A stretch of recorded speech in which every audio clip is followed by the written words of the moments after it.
Hello दोस्तों। तो आज हम आरपीएफ कांस्टेबल एग्ज़ाम के प्रीवियस ईयर पेपर का एनालिसिस करेंगे, जो इसके पहले हमने 4-5 वीडियो कर लिए हैं। तो अगर आप वो वीडियो नहीं देखे हैं तो सबसे पहले जाके वो वीडियो देख लें, ताकि आपको आगे का वीडियो समझ में आए। तो चलिए देरी न करते हुए हम वीडियो को स्टार्ट करते हैं।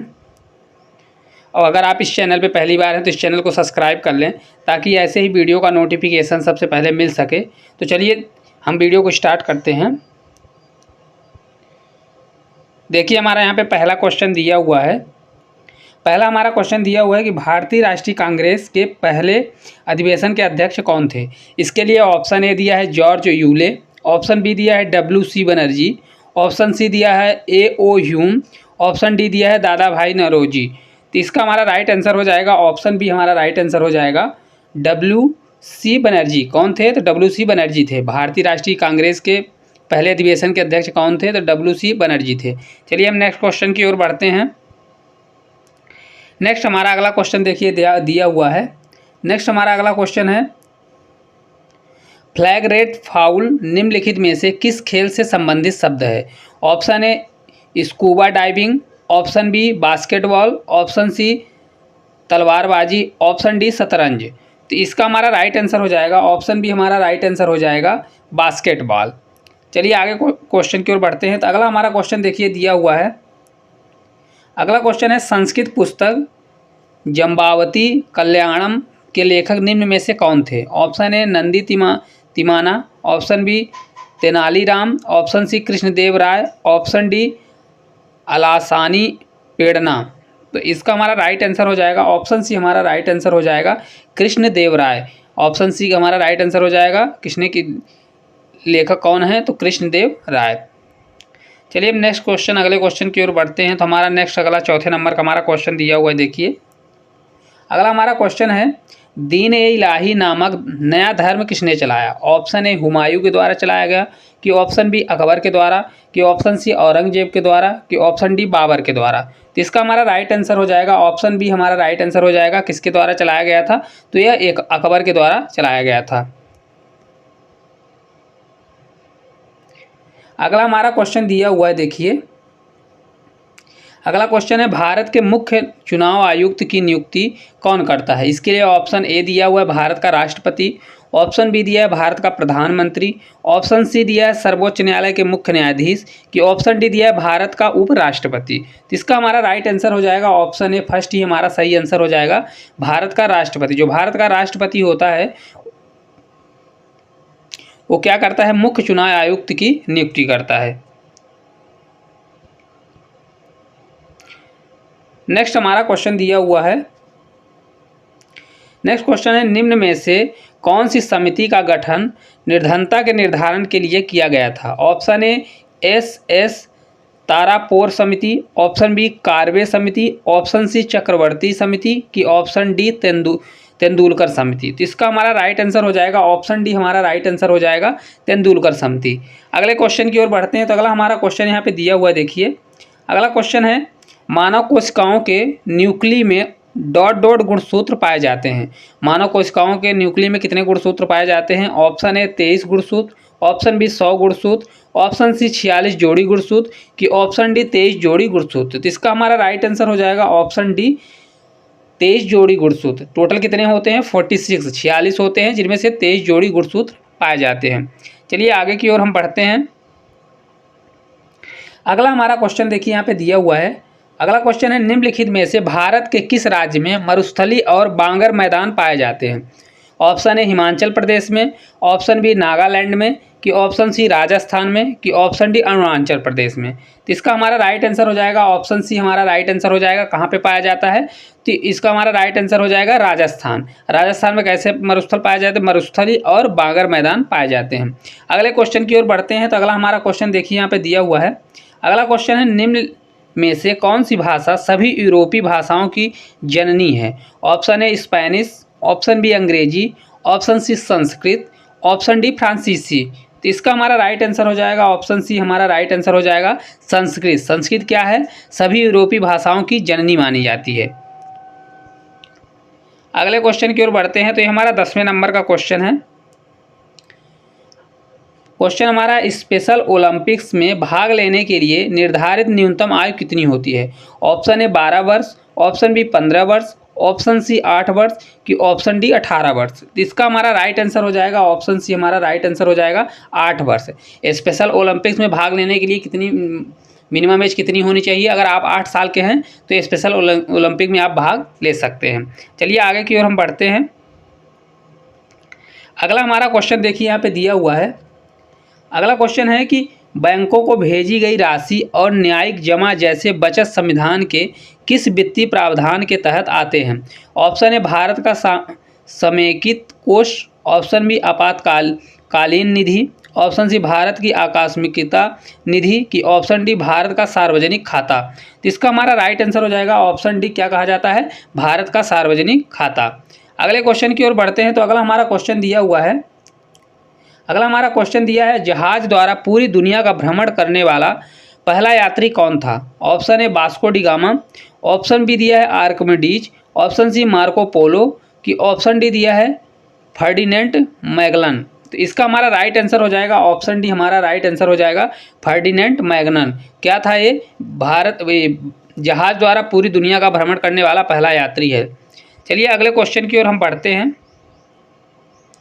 अगला हमारा क्वेश्चन देखिए यहाँ पे दिया हुआ है, प्रोटियम, ड्यूटियम और ट्रिटियम हाइड्रोजन परमाणु के डॉट डॉट हैं, क्या कहलाते हैं? ऑप्शन ए आइसोटोन कहलाते हैं, ऑप्शन बी आइसोलाइन कहलाते हैं कि ऑप्शन सी समस्थानिक कहलाते हैं कि ऑप्शन डी संभारिक कहलाते हैं। तो इसका हमारा राइट आंसर हो जाएगा ऑप्शन सी, हमारा राइट आंसर हो जाएगा। इसे क्या कहा जाता है?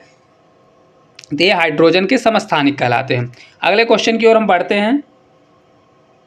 अगला क्वेश्चन हमारा दिया है, भारत के किस क्षेत्रों में ठंडे रेगिस्तान पाए जाते हैं? ऑप्शन ए कच्छ का रण, ऑप्शन बी लद्दाख में कि ऑप्शन सी हरियाणा में कि ऑप्शन डी थार में। तो इसका हमारा राइट आंसर हो जाएगा ऑप्शन बी, हमारा राइट आंसर हो जाएगा लद्दाख। लद्दाख में कैसे पाए जाते हैं? लद्दाख में ठंडे रेगिस्तान पाए जाते हैं। अगले क्वेश्चन की ओर हम बढ़ते हैं। अगला हमारा क्वेश्चन दिया है, सोनोरन रेगिस्तान किस महाद्वीप में स्थित है? ऑप्शन ए एशिया महाद्वीप में, ऑप्शन बी अफ्रीका महाद्वीप में, ऑप्शन सी ऑस्ट्रेलिया में कि ऑप्शन डी उत्तरी अमेरिका में। तो इसका हमारा राइट आंसर हो जाएगा ऑप्शन डी, हमारा राइट आंसर हो जाएगा उत्तरी अमेरिका में। कहाँ पे पाया जाता है? सोनोरन रेगिस्तान कहाँ स्थित है? तो यह उत्तरी अमेरिका में पाया जाता है। अगले क्वेश्चन की ओर बढ़ते हैं। तो अगला हमारा क्वेश्चन देखिए यहाँ पे दिया हुआ है। अगला क्वेश्चन है, अनुदानों की मांग के लिए मतदान की, इसके लिए ऑप्शन ए दिया है मुख्य चुनाव आयुक्त, ऑप्शन बी दिया है केवल लोकसभा द्वारा, ऑप्शन सी दिया है सर्वोच्च न्यायालय के मुख्य न्यायाधीश द्वारा कि ऑप्शन डी दिया है केवल राज्यसभा द्वारा।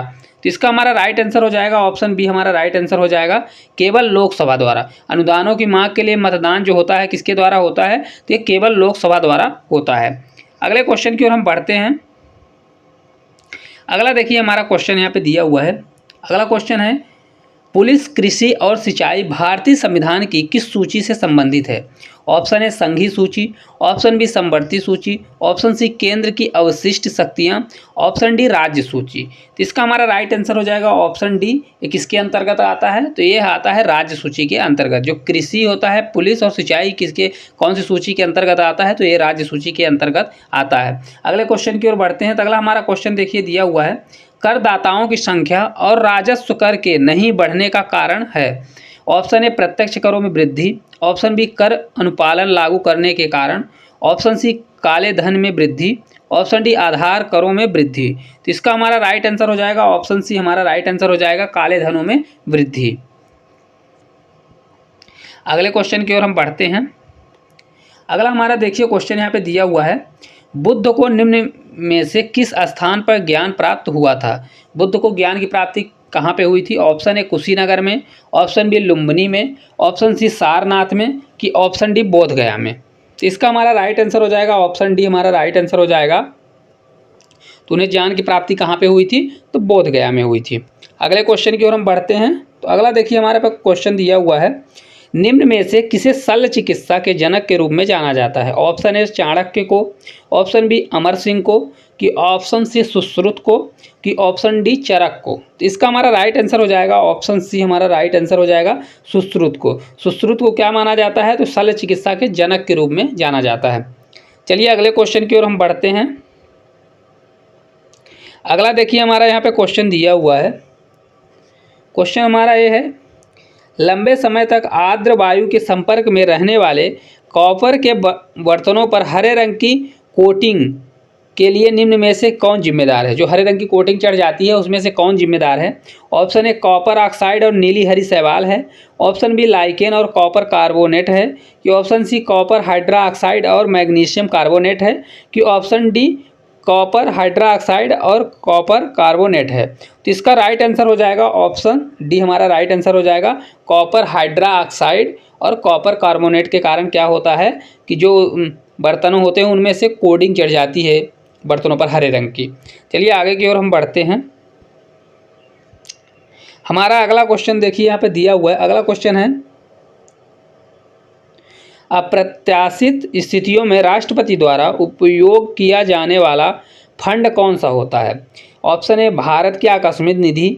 ऑप्शन बी भारत का समेकित कोष। ऑप्शन सी आपातकालीन निधि। ऑप्शन डी भारत का सार्वजनिक खाता। तो इसका हमारा राइट आंसर हो जाएगा ऑप्शन फर्स्ट ही हमारा इसका राइट आंसर हो जाएगा भारत की आकस्मिक निधि। अगले क्वेश्चन की ओर हम बढ़ते हैं। अगला देखिए यहाँ पे क्वेश्चन दिया हुआ है, विश्व व्यापार संगठन की स्थापना कब की गई थी। विश्व व्यापार संगठन की स्थापना कब की गई थी। ऑप्शन ए 1995 में। ऑप्शन बी 1996 में। ऑप्शन सी दिया 1994 में। कि ऑप्शन डी 1993 में। तो इसका हमारा राइट आंसर हो जाएगा ऑप्शन फर्स्ट ही हमारा राइट आंसर हो जाएगा। इसकी कब स्थापना की गई थी, तो विश्व व्यापार संगठन की स्थापना की गई थी 1995 में। चलिए आगे की ओर हम बढ़ते हैं। देखिए अगला हमारा क्वेश्चन दिया हुआ है यहाँ पे। अगला हमारा क्वेश्चन है, सर्वोच्च न्यायालय की स्थापना और संगठन में से संबंधित प्रावधान भारतीय संविधान के किस अनुच्छेद के अंतर्गत दिए गए हैं। Option A article 124। Option B article 136। Option C article 147। Option D article 142। इसका हमारा राइट आंसर हो जाएगा ऑप्शन फर्स्ट ही हमारा इसका राइट आंसर हो जाएगा आर्टिकल 124। चलिए आगे की ओर हम बढ़ते हैं। तो अगला हमारा क्वेश्चन देखिए यहाँ पे दिया हुआ है। अगला हमारा क्वेश्चन, एक स्वायत्त निकाय के रूप में भारतीय संसदीय समूह का गठन किस वर्ष किया गया। ऑप्शन ए 1953 में किया गया। ऑप्शन बी 1947 में किया गया। कि ऑप्शन सी 1949 में किया गया। कि ऑप्शन डी 1950 में किया गया। तो इसका हमारा राइट आंसर है ऑप्शन सी 1949 में। एक स्वायत्त निकाय के रूप में भारतीय संसदीय समूह का गठन कब किया गया था, तो 1949 में किया गया था। चलिए हम आगे की ओर बढ़ते हैं। हमारा अगला क्वेश्चन देखिए यहाँ पे दिया हुआ है, एफ्ते एपिजूटिका जिसे पैरों और मुंह का रोग कहा जाता है डॉट डॉट के कारण होता है। एफ्ते और एपिजूटिका जो रोग होता है ये किस कारण से होता है। ऑप्शन ए वायरस के कारण होता है। कि ऑप्शन बी फंगी के कारण होता है। कि ऑप्शन सी शैवाल के कारण। कि ऑप्शन डी बैक्टीरिया के कारण। तो इसका हमारा राइट आंसर हो जाएगा ऑप्शन ए हमारा राइट आंसर हो जाएगा किसके कारण होता है, तो वायरस के कारण होता है। चलिए अगले क्वेश्चन की ओर हम बढ़ते हैं। अगला देखिए हमारा यहाँ पे क्वेश्चन दिया है, रेल बजट को आम बजट से अलग किस समिति की सिफारिश के आधार पर किया गया था। ऑप्शन ए जेबीपी समिति। ऑप्शन बी दिया है एचिसन समिति। ऑप्शन सी दिया है एकवर्थ समिति। ऑप्शन डी दिया है मैकाले समिति। इसका हमारा राइट आंसर हो जाएगा ऑप्शन सी हमारा राइट आंसर हो जाएगा एकवर्थ समिति। एकवर्थ समिति के द्वारा क्या किया गया था, रेल बजट को आम बजट से अलग कर दिया गया था। अगले क्वेश्चन को देखते हैं। तो अगला हमारा देखिए क्वेश्चन यहाँ पे दिया हुआ है, भारतीय रिजर्व बैंक द्वारा निर्धारित वरीयताओं में शामिल नहीं है। ऑप्शन ए कृषि नहीं शामिल है। ऑप्शन बी शिक्षा नहीं शामिल है। कि ऑप्शन सी निर्यात ऋण नहीं है। कि ऑप्शन डी सूचना प्रौद्योगिकी नहीं शामिल है। तो इसका हमारा राइट आंसर हो जाएगा ऑप्शन डी सूचना प्रौद्योगिकी जो है ये भारतीय रिजर्व बैंक द्वारा निर्धारित वरीयताओं में शामिल नहीं है।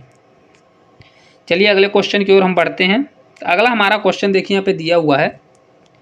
अगला क्वेश्चन हमारा है देखिए कि ओलंपिक ध्वज पहली बार किस वर्ष फहराया गया था। ऑप्शन ए 1896 में। ऑप्शन बी 1942 में। ऑप्शन सी 1920 में। कि ऑप्शन डी 1900 में। तो इसका हमारा राइट आंसर हो जाएगा ऑप्शन सी हमारा राइट आंसर हो जाएगा। कब फहराया गया था फर्स्ट बार, तो यह 1920 में फहराया गया था। अगले क्वेश्चन की ओर हम बढ़ते हैं। तो अगला हमारा क्वेश्चन दिया हुआ है, किस कांग्रेस अधिवेशन में गांधी इरविन समझौते का समर्थन किया गया। Option A Bombay. Option B Lahore. Option C Karachi. कि ऑप्शन डी मद्रास। तो इसका हमारा राइट आंसर हो जाएगा ऑप्शन सी हमारा राइट आंसर हो जाएगा। कब किया गया था? तो कराची अधिवेशन में किया गया था। अगले क्वेश्चन की ओर हम बढ़ते हैं। अगला हमारा क्वेश्चन देखिए यहाँ पे दिया हुआ है, बौद्ध धर्म में अभय मुद्रा का क्या अर्थ है? ऑप्शन ए बुराई से बचाव, ऑप्शन बी निर्भीकता, ऑप्शन सी ज्ञानोदय, ऑप्शन डी उपदेश। तो इसका हमारा राइट आंसर हो जाएगा ऑप्शन बी। इसका हमारा राइट आंसर हो जाएगा निर्भीकता। बौद्ध धर्म में जो अभय मुद्रा का क्या अर्थ होता है? तो निर्भीकता होता है। चलिए आगे की ओर हम बढ़ते हैं। तो हमारा 32वें नंबर का क्वेश्चन है।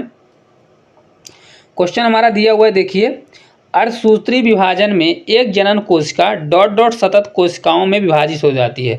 अर्धसूत्री जो विभाजन होता है उसमें से एक कोशिका जो होती है, एक जनन कोशिका, कितने सतत कोशिकाओं में विभाजित हो जाती है? ऑप्शन ए 8 में, ऑप्शन बी 2 में, ऑप्शन सी 16 में, कि ऑप्शन डी दिया हुआ है 4 में। तो इसका हमारा राइट आंसर हो जाएगा ऑप्शन डी हमारा राइट आंसर हो जाएगा।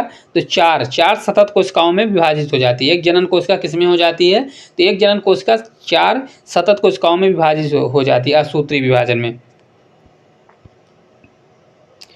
अगले क्वेश्चन को हम देखते हैं। अगला हमारा क्वेश्चन दिया है, गुरुत्वाकर्षण का सार्वभौमिक सिद्धांत किसने दिया था?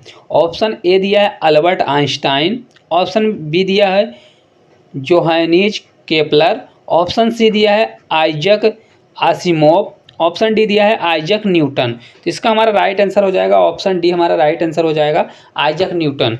ऑप्शन डी हमारा सही आंसर हो जाएगा। किसने दिया था? तो आइजक न्यूटन के द्वारा दिया गया था यह सिद्धांत। अगले क्वेश्चन को हम देखते हैं। तो अगला क्वेश्चन हमारा दिया हुआ है, क्रीम से मक्खन अलग करने के लिए किस विधि का उपयोग किया जाता है? तो ऑप्शन ए दिया है अपकेंद्रीकरण, ऑप्शन बी दिया है निस्यंदन, ऑप्शन सी दिया है अनुमापन, ऑप्शन डी दिया है सम्मिश्रण। तो इसका हमारा राइट आंसर हो जाएगा ऑप्शन ए हमारा राइट आंसर हो जाएगा अपकेंद्रीकरण। क्रीम से मक्खन अलग करने की विधि को क्या कहा जाता है? तो अपकेंद्रीकरण। अपकेंद्रीकरण के द्वारा ही क्रीम से मक्खन को अलग किया जाता है। अगले क्वेश्चन की ओर हम बढ़ते हैं। हमारा अगला क्वेश्चन देखिए यहाँ पे दिया हुआ है। अगला क्वेश्चन है, स्पीकर और डिप्टी स्पीकर के कार्यालयों की स्थापना निम्न में से किस अधिनियम के तहत की गई? ऑप्शन ए भारत सरकार अधिनियम 1909, ऑप्शन बी दिया भारत सरकार अधिनियम 1919, ऑप्शन सी दिया भारत सरकार अधिनियम 1935, ऑप्शन डी दिया भारतीय स्वतंत्रता अधिनियम 1947। इसका हमारा राइट आंसर हो जाएगा ऑप्शन बी हमारा राइट आंसर हो जाएगा भारत सरकार अधिनियम 1919। अगले क्वेश्चन की ओर हम बढ़ते हैं। तो अगला हमारा क्वेश्चन दिया हुआ है, देखिए, निम्न में से किस पेशवा को नाना साहब के नाम से जाना जाता था? ऑप्शन ए दिया बालाजी बाजीराव, ऑप्शन बी दिया है बाजीराव, ऑप्शन सी दिया है बालाजी विश्वनाथ, ऑप्शन डी दिया है तात्या टोपे। तो इसका हमारा राइट आंसर हो जाएगा, इसका हमारा फर्स्ट ही आंसर सही हो जाएगा, बालाजी बाजीराव। पेशवा को नाना साहब किस नाम से जाना जाता था? बालाजी बाजीराव को। अगले क्वेश्चन की ओर हम बढ़ते हैं। अगला हमारा क्वेश्चन देखिए यहाँ पे दिया हुआ है, निम्न में से सरकार को नियंत्रित करने के लिए जब वह साधारण नियमों का भी पालन नहीं करता, विपक्ष के सदस्यों द्वारा कौन सी असाधारण युक्ति का प्रयोग किया जाता है? ऑप्शन ए दिया है point of order, option B दिया आधे घंटे की चर्चा, ऑप्शन सी दिया है विशेष उल्लेख, ऑप्शन डी दिया है लघु अवधि की चर्चा। तो इसका हमारा राइट आंसर हो जाएगा ऑप्शन ए हमारा राइट आंसर हो जाएगा पॉइंट ऑफ ऑर्डर। अगले क्वेश्चन की ओर बढ़ते हैं हम। अगला देखिए हमारे पे क्वेश्चन दिया हुआ है, हॉकी की शैली स्कूप को और क्या कहा जाता है? जो हॉकी की शैली है स्कूप, उसको और क्या कहा जाता है? ऑप्शन ए दिया है स्लाइस, ऑप्शन दिया है बुल्स आई, ऑप्शन सी दिया है फ्री किक, ऑप्शन डी दिया है एरियल पास। तो इसका हमारा राइट आंसर हो जाएगा ऑप्शन डी। क्या बोला जाता है उसे? तो एरियल पास बोला जाता है। जो हॉकी की शैली स्कूप होता है उसे और किस नाम से जाना जाता है? एरियल पास के नाम से जाना जाता है। अगले क्वेश्चन की ओर हम बढ़ते हैं। तो अगला हमारा क्वेश्चन दिया हुआ है, प्रधानमंत्री रोजगार योजना की शुरुआत डॉट डॉट में हुई थी, किस सन में हुई थी? ऑप्शन ए 1993 में, ऑप्शन बी 1997 में, कि ऑप्शन सी दिया 1995 में, कि ऑप्शन डी दिया है 1919 में। तो इसका हमारा राइट आंसर हो जाएगा ऑप्शन ए हमारा राइट आंसर हो जाएगा। कब किया गया था? तो यह 1993 में। कौन से सन में? 1993 में किया गया था। चलिए हम 40वें नंबर के क्वेश्चन की ओर बढ़ते हैं। तो हमारा 40वें नंबर का क्वेश्चन दिया हुआ है, उत्तरी गोलार्ध का सबसे लंबा दिन है। उत्तरी गोलार्ध में सबसे लंबा दिन कब होता है? ऑप्शन ए शीतकालीन संक्रांति के दिन, ऑप्शन बी ग्रीष्मकालीन संक्रांति के दिन, कि ऑप्शन सी शिशिर विषुवत के दिन, कि ऑप्शन डी बसंत विषुवत के दिन। तो इसका हमारा राइट आंसर हो जाएगा ऑप्शन बी, हमारा राइट आंसर हो जाएगा ग्रीष्मकालीन संक्रांति के दिन क्या होता है, उत्तरी गोलार्ध का सबसे लंबा दिन होता है। अगले क्वेश्चन की ओर बढ़ते हैं हम। अगला हमारा क्वेश्चन दिया हुआ है डॉट डॉट से अधिक के जल ग्रहण क्षेत्र वाली नदी जो होती हैं बेसिनों को बड़ी नदी बेसिनों के रूप में जाना जाता है। ऑप्शन ए 10,000 वर्ग किलोमीटर, ऑप्शन बी 20,000 वर्ग किलोमीटर, ऑप्शन सी 40,000 वर्ग किलोमीटर, कि ऑप्शन डी दिया है 2,000 वर्ग किलोमीटर। तो इसका हमारा राइट आंसर हो जाएगा ऑप्शन बी, जो 20,000 वर्ग किलोमीटर से अधिक के जल ग्रहण क्षेत्र वाली नदी बेसिनों को बड़ी नदी बेसिनों के रूप में भी जाना जाता है। अगले क्वेश्चन को देखते हैं हम। अगला हमारा क्वेश्चन दिया हुआ है आसुत जल विद्युत का डॉट डॉट होता है। विद्युत का क्या होता है, सुचालक होता है, कुचालक। ऑप्शन ए सुचालक होता है, ऑप्शन बी अतिचालक होता है, कि ऑप्शन सी कुचालक होता है, कि ऑप्शन डी अर्धचालक होता है। तो जो आसुत जल होता है वो क्या होता है, विद्युत का कुचालक होता है। जिसका हमारा राइट आंसर हो जाएगा ऑप्शन सी, क्या होता है, तो कुचालक होता है।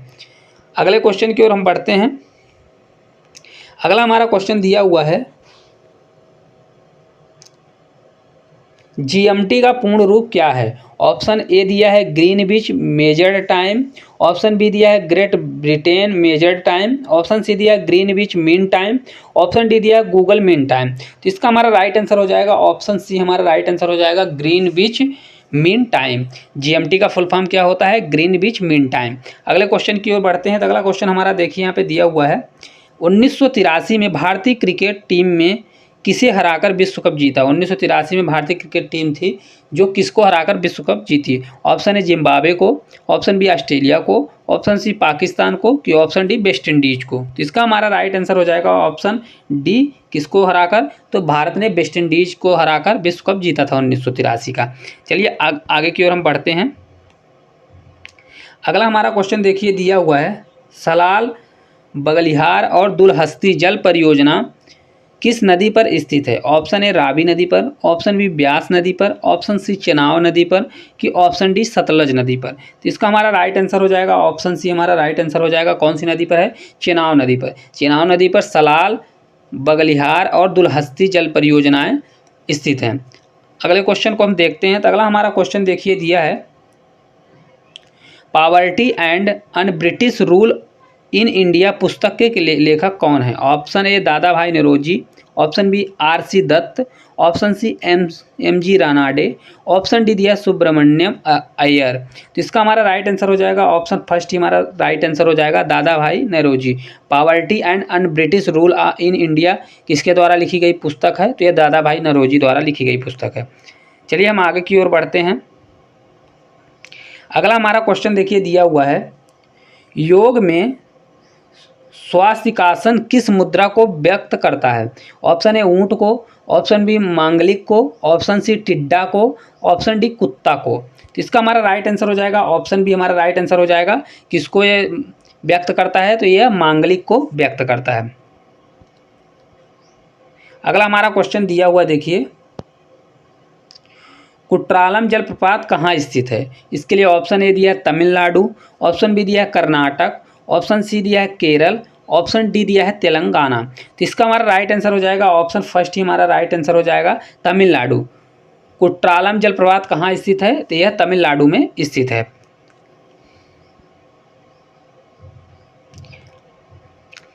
हमारा अगला क्वेश्चन दिया हुआ है, अगला क्वेश्चन हमारा है पुनरावर्ती परावर्तन के कारण ध्वनि की प्रबलता डॉट डॉट कहलाती है। ऑप्शन ए स्वरमान कहलाती है, ऑप्शन बी प्रतिध्वनि कहलाती है, कि ऑप्शन सी अनुनाद कहलाती है, कि ऑप्शन डी अनुकंपन कहलाती है। तो इसका हमारा राइट आंसर हो जाएगा ऑप्शन डी अनुकंपन। पुनरावर्ती परावर्तन के कारण ध्वनि की प्रबलता क्या कहलाती है, तो यह अनुकंपन कहलाती है। चलिए हम नेक्स्ट क्वेश्चन की ओर बढ़ते हैं। तो ये हमारा 50वें नंबर का हमारा लास्ट क्वेश्चन है। तो हमारा क्वेश्चन दिया है सोनकोट्टा दर्रा मदुरई को डॉट डॉट से जोड़ती है। जो सोनकोट्टा दर्रा है यह मदुरई से और किसको जोड़ती है। ऑप्शन ए चेन्नई को जोड़ती है, ऑप्शन बी पलक्कड़ को जोड़ती है, ऑप्शन सी दिया है कोट्टायम को जोड़ती है, कि ऑप्शन डी दिया है चित्री को जोड़ती है। तो इसका हमारा राइट आंसर हो जाएगा ऑप्शन सी, हमारा राइट आंसर हो जाएगा कोट्टायम को जोड़ती है। किसको जोड़ती है, तो मदुरई को कोट्टायम से जोड़ती है। तो दोस्तों इस प्रकार हमने 50 क्वेश्चनों का प्रैक्टिस किया है, जो आपके पेपर के दृष्टि से बहुत महत्वपूर्ण है। तो डेली ऐसे हम प्रैक्टिस सेट लाएंगे। तो अगर आपको ये वीडियो अच्छी लगी हो तो इस वीडियो को लाइक करें और चैनल को सब्सक्राइब कर लें, ताकि वीडियो का नोटिफिकेशन सबसे पहले मिल सके। Thank you.